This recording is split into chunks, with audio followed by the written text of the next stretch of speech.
ये कहानी है पंजाब के मंडी गोविंदगढ़ की। एक ऐसी कहानी जिसे सुनने के बाद आज भी लोग उस पुराने हाईवे से गुजरना पसंद नहीं करते।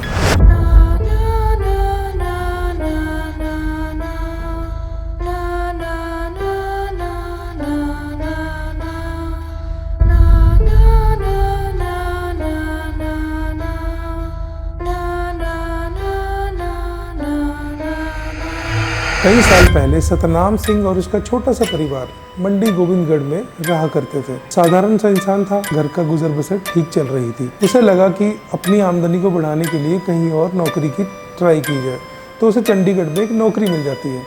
आमदनी अच्छी होने लगी तो उसे लगा आने जाने के लिए अब एक स्कूटर ले लिया जाए। हर रोज की तरह सतनाम सिंह देर रात अपने स्कूटर से घर की तरफ जा रहा होता है। दूर दूर तक सुनसान रास्ता, चारों तरफ अंधेरा और कोई भी इंसान उस सड़क पर नहीं दिखता। तभी अचानक उसका स्कूटर खराब हो जाता है। काफ़ी देर किक मारने के बाद उसका स्कूटर स्टार्ट नहीं होता, तो उसे लगता है कि इसे धक्का मार के घर तक ले जाना ही ठीक रहेगा। तो वह धक्का मार के घर की तरफ बढ़ने लगता है। कुछ देर चलने के बाद उसे दूर कुछ नज़र आता है। जैसे जैसे वह इसके नज़दीक जाता है, वह देखता है एक पुराने बरगद के पेड़ के नीचे एक मुस्लिम पोशाक डाले एक इंसान बैठा हुआ था। उसके सिर पर सफ़ेद रंग की टोपी थी और उसके कपड़े भी पूरी तरह से सफ़ेद थे। और जैसे ही वह उसके पास से गुजरता है, वह शख्स सतनाम सिंह को देखकर एक अजीब सी हंसी हंसता है। सतनाम सिंह ये देखकर थोड़ा सा नर्वस होता है और उसे जैसे ही वो क्रॉस करता है, तभी पीछे से उसे आवाज़ पड़ती है कि सरदार जी, स्कूटर ख़राब हो गया क्या? सतनाम सिंह को लगता है कि यह कोई भूत प्रेत तो नहीं लग रहा, यह शायद कोई शख्स ही है जो उसकी मदद कर देगा। वह पीछे मुड़कर थोड़ा सा हिचकिचाता है और कहता है, जी हाँ, मेरा स्कूटर ख़राब हो गया है। सतनाम सिंह की ये बात सुनकर वह मुस्लिम इंसान खड़ा होता है और धीरे धीरे धीरे सतनाम सिंह की तरफ बढ़ता है। सतनाम सिंह को लगता है कि शायद ये कोई चोर या लुटेरा है जो आज उसका स्कूटर उससे छीन लेगा। लेकिन वह शख्स स्कूटर के पास जाता है और हल्का सा थपथपा के बोलता है, सरदार जी, अब ट्राई करो। जैसे ही सतनाम सिंह किक मारता है, स्कूटर पहली किक में ही स्टार्ट हो जाता है। तो सतनाम सिंह खुश होकर बोलता है, वाह जी वाह, आपने तो कमाल कर दिता। और ये बात सुन के दोनों हंस पड़ते हैं। अचानक हंसते हंसते वह शख्स सरदार जी की आंखों में आंखें डाल के देखता है और कहता है, सरदार जी, एक बात पूछूं, क्या मुझे अपने साथ ले चलोगे? तो सतनाम सिंह को लगता है कि शायद उसे कहीं जाना होगा, तो वो कहता है, हाँ भाई, क्यों नहीं, तुम जहाँ जाना चाहते हो मैं तुम्हें ले चलूँगा। ऐसा कहते ही वह शख्स सतनाम सिंह के स्कूटर में बैठ जाता है और कहता है, आगे ले चलो। जैसे ही वह स्कूटर में बैठता है, सतनाम सिंह कहता है कि उसका स्कूटर ऐसा दबा जैसे कि कई लोगों को उसने एक साथ बिठा लिया है।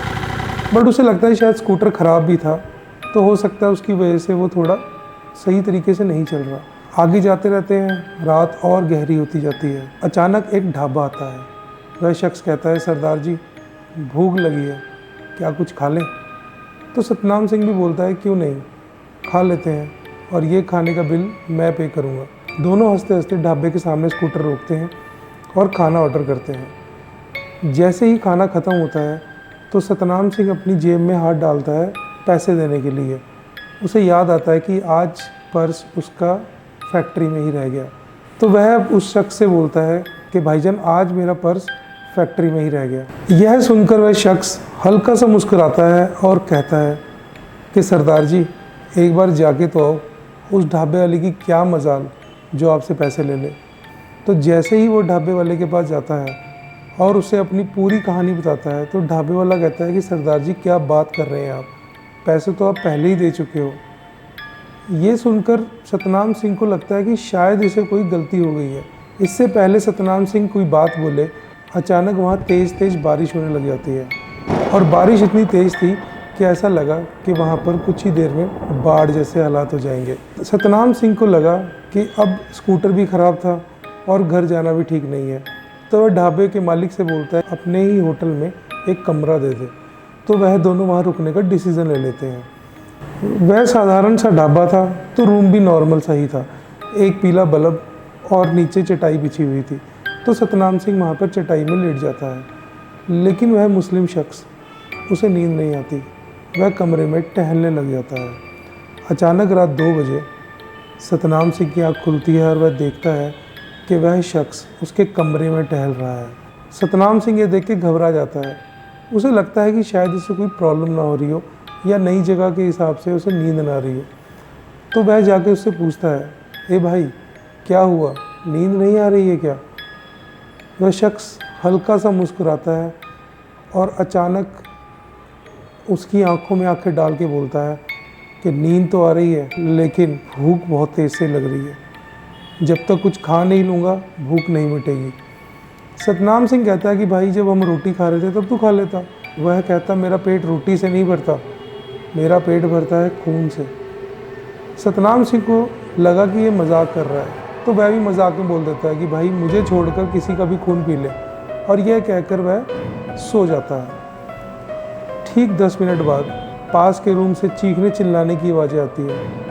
सतनाम सिंह की आंख खुलती है और वो भागा भागा उस रूम में जाता है तो वह देखता है पास के रूम में भी एक फैमिली रुकी हुई थी। उस फैमिली में भी 2 लोग और एक बच्ची थी जो कि महज 15 साल की होगी। उस बच्ची की बॉडी ज़मीन में पड़ी हुई थी और उसके मुंह से खून की उल्टियाँ हो रही थी। यह देखकर सतनाम सिंह को लगता है कि ज़रूर इस शख्स का किया धरा है। वह भागकर उसके रूम में जाता है तो वो देखता है कि वो चौकड़ी मारकर ज़मीन पर ऐसे बैठा होता है और उसकी आंखें बंद होती है। सतनाम सिंह कहता है ये सब तू ही कर रहा है क्या? और वो शख्स कोई जवाब नहीं देता, हल्का सा मुस्कुराता है।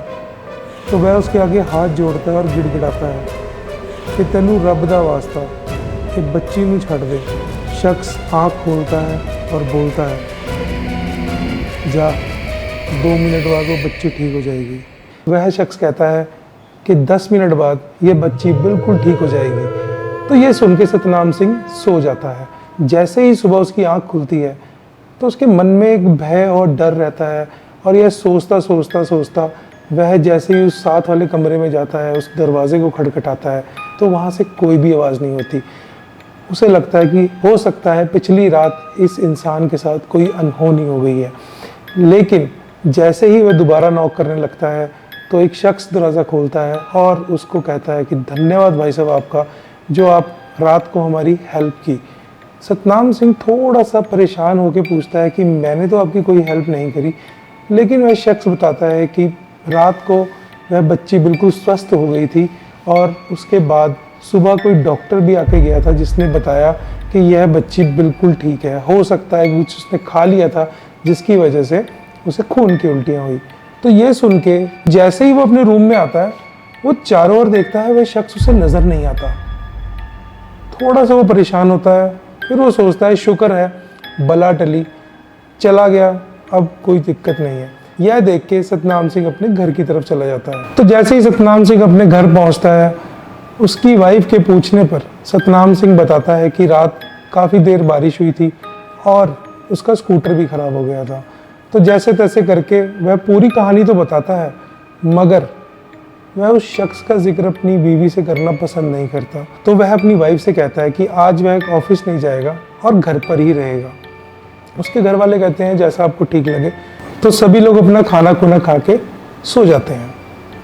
अचानक रात 1 बजे सतनाम सिंह की आँख खुलती है और वो क्या देखता है कि वही शख्स ठीक उसके इस तरफ उसके रूम में खड़ा उसको देख रहा है। सतनाम सिंह यह देख के गुस्से में आता है और जैसे ही उसकी तरफ बढ़ने लगता है वह क्या देखता है कि उसकी बॉडी सारी जकड़ी हुई है। वो चाहकर भी अपने हाथ नहीं उठा पा रहा, ना ही वो अपने आप को हिला पा रहा है। तो सतनाम सिंह को ऐसा लगता है कि मैं बहुत मजबूर सा हो गया हूँ। वह अपने आप को मजबूर सा फील करता है। फिर उसे लगता है कि शायद ये कोई सपना है, मगर वह शख्स यहाँ खड़ा होता है और ऐसे चलता ठीक इस तरफ जहाँ उसकी वाइफ सो रखी होती है उसके करीब जाता है। सतनाम सिंह को देख के हंसता है, एक घिनौना सा चेहरा बनाते हुए उसकी वाइफ के ऊपरी भाग को जैसे ही वह टच करता है, सतनाम सिंह पूरी जान लगा के अपने आप को उठाने की कोशिश करता है, लेकिन वह कुछ कर नहीं पाता। और यह देखकर सतनाम सिंह को अपने ही हालात पे इतना ज़्यादा तरस आता है कि उसकी आंखों से आंसू गिरने लग जाते हैं, क्योंकि उसका तो ठीक था, लेकिन आज ये जिन उसकी वाइफ की तरफ बढ़ रहा है। तो ये देख के उसे बड़ा गंदा लगता है और जैसे ही उसके आंसू गिरने लगते हैं, उस जिन के मन में पता नहीं क्या बात आती है कि वह उसकी आंखों के सामने से ही गायब हो जाता है। तो जैसे ही वह गायब होता है, सतनाम सिंह की बॉडी में जैसे जान आ जाती है और वह अपनी वाइफ को जैसे ही उठाता है तो उसकी वाइफ कहती है मेरी पूरी बॉडी में बहुत तेज़ दर्द हो रहा है। तो यह सुनकर सतनाम सिंह ज़ोर ज़ोर से रोने लगता है और पिछली रात की सारी कहानी अपनी बीवी को बताता है। तो जब उसकी वाइफ ये सब बातें सुनती है तो उसकी वाइफ के पैरों के नीचे जैसे ज़मीन ही निकल जाती है और वह रात कैसे कटती है वो सतनाम सिंह और वही जानते हैं। तो सुबह होते ही उसकी वाइफ सबसे पहले पास के एक मंदिर में जाती है और वहाँ के पुरोहित को ये सारी बात बताती है। तो वह पुरोहित बताता है कि तुम्हारे घर में एक जिन्न आ गया है और वो कहता है घबराने की कोई ज़रूरत नहीं, मैं तुम्हें एक बबूत देता हूँ, तुमने जाकर सतनाम सिंह के ऊपर वो बबूत घेरनी है जिससे वह चीज़ हमेशा हमेशा के लिए टल जाएगी। तो उसकी वाइफ वो बबूत लेती है और जैसे ही वह घर पहुँचती है वो क्या देखती है कि सतनाम सिंह किसी अलग ही रूप में बैठा होता है। तो वह उसके पास जाती है और सतनाम सिंह उसको गर्दन ऐसे हिलाकर देखता है और जैसे ही वह अपनी बीवी की तरफ देखता है उसकी वाइफ उसके ऊपर उसी टाइम वो बबूत फेंकती है। लेकिन यकीन मानिए वहाँ ना कोई पंखा चल रहा था, ना ही कोई हवा चल रही थी और सतनाम सिंह की तरफ वो बबूत जैसे ही गई उसी वक्त वह बबूत उड़कर वापस उसकी बीवी के ऊपर गिरती है और वह देखकर उस पूरे घर में एक दहशत का माहौल बन जाता है और सतनाम सिंह जोर जोर से हंसने लग जाता है। तो ऐसा लगता है जैसे वह सतनाम सिंह नहीं कोई और ही शख्स बात कर रहा है और वह कहता है कि तुझे क्या लगता है ये सब चीज़ें करके मैं यहाँ से चला जाऊँगा? तू एड़ी चोटी का जोर लगा ले, मैं यहाँ से कहीं नहीं जाऊँगा। तो ये सब कुछ देखकर उसकी वाइफ बहुत ज़्यादा डर जाती है और यह जैसे ही ये चीज़ घटती है सतनाम सिंह घर का दरवाज़ा खोल के बाहर चला जाता है। घर वाले परेशान रहने लग जाते हैं और ठीक 3 दिन बाद सतनाम सिंह घर आता है तो वह क्या देखते हैं कि सतनाम सिंह के शरीर में जैसे किसी ने दांत गाड़े होते हैं उस तरह के निशान उसके पूरी बॉडी पर थे। तो ऐसा लग रहा था कि जैसे वह जिन उसी का खून पीने लग गया था। अब सबका शक उस स्कूटर पे जाता है क्योंकि जब से वह स्कूटर इसकी ज़िंदगी में आया था तब से ये सब घटनाएं घटने लग गई थी। तो घर वाले कहते हैं कि क्यों ना ये स्कूटर ही बेच दिया जाए जिसकी वजह से ये सारी प्रॉब्लम हो रही है। तो वह स्कूटर बेच देते हैं और स्कूटर बेचते ही ऐसा लगा जैसे मानो सब कुछ नॉर्मल हो गया। सतनाम सिंह नॉर्मल बात करने लग गया था। तो घर वालों को लगा कि अब सब कुछ नॉर्मल हो गया और सतनाम सिंह ने भी अपने काम पे जाना शुरू कर दिया था। लेकिन एक रात सतनाम सिंह हमेशा की तरह बस से बैठ के घर वापस आ रहा था। तो वह बस वाले को कहता है कि भाई साहब 2 मिनट के लिए बस रोकना, मुझे बहुत तेज़ से प्रेशर आया है और मुझे वॉशरूम के लिए जाना है। तो जैसे ही वो बस से उतरता है वह अपना 1 मिनट के करीब वॉशरूम में लगता है उसे और जैसे ही वो वॉशरूम से बाहर निकलता है वह देखता है कि वही शख्स उसकी आंखों के सामने खड़ा है और उसे देख के मुस्कुरा रहा है और वह कहता है कि अब कैसे जाएगा, तेरी बस तो चली गई। सतनाम सिंह जैसे ही इधर को देखता है बस उसकी जा चुकी होती है और वह शख्स और वह सतनाम सिंह आमने सामने एक दूसरे को देख रहे होते हैं। वह शख्स उसे बताता है कि अगर तुझे मुझसे छुटकारा चाहिए, मुझे भी पता है कि तू मुझसे छुटकारा पाना चाहता है, तो एक काम कर, मुझे गंगा स्नान करा दे, मैं तुझे हमेशा के लिए छोड़ के चला जाऊंगा। मैं भी तुझे तंग नहीं करना चाहता, लेकिन मैं इस जून में फंस चुका हूँ, इस योनि में फंस चुका हूँ जिसके करके मुझे सब कुछ करना पड़ता है। तो सतनाम सिंह पैदल चलते चलते अपने घर पहुँचता है और जैसे ही वह घर पहुँचता है अपनी वाइफ को वह सारी कहानी बताता है और जैसे ही वह बताता है यह बोलते ही वह बेहोश हो जाता है। उसकी वाइफ उसको जैसे ही हाथ लगाती है उसका पूरा शरीर तप रहा होता है और उसको उठाने की कोशिश में उनको पता चलता है कि ये अब एक 70 या 80 किलो का सतनाम सिंह नहीं, यह अब ऑलमोस्ट 3 क्विंटल का सतनाम सिंह हो चुका है उसकी बॉडी इतनी ज़्यादा हैवी होती है कि उसको उठाने के लिए 7-8 लोग लगते हैं और बड़ी मुश्किल से वो सतनाम सिंह को उसके बेड पर लिटा देते हैं। 3 दिन हो जाते हैं, सतनाम सिंह को होश नहीं आता। तो उसकी वाइफ फिर से उसी पुरोहित के पास जाती है, उसे सारी बात बताती है। वह पुरोहित कहता है कि एक हवन करूँगा, सब कुछ ठीक हो जाएगा।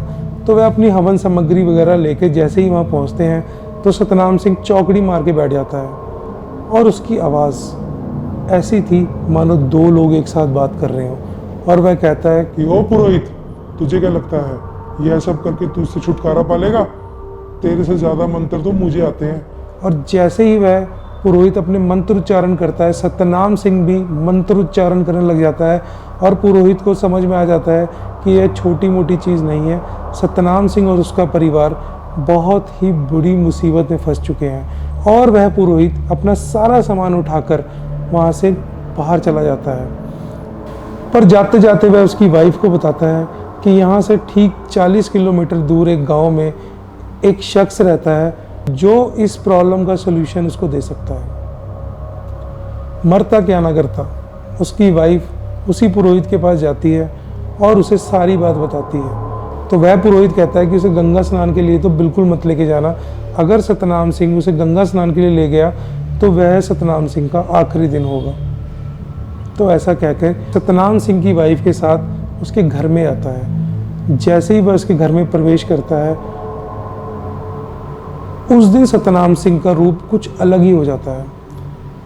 वह हाथ जोड़कर उस पुरोहित के सामने गिड़गिड़ाने लग जाता है और कहता है कि बाबा जी, मुझे यहाँ से निकाल दो, आप ही मेरा निवारण कर सकते हो, मुझे गंगा स्नान करा दो।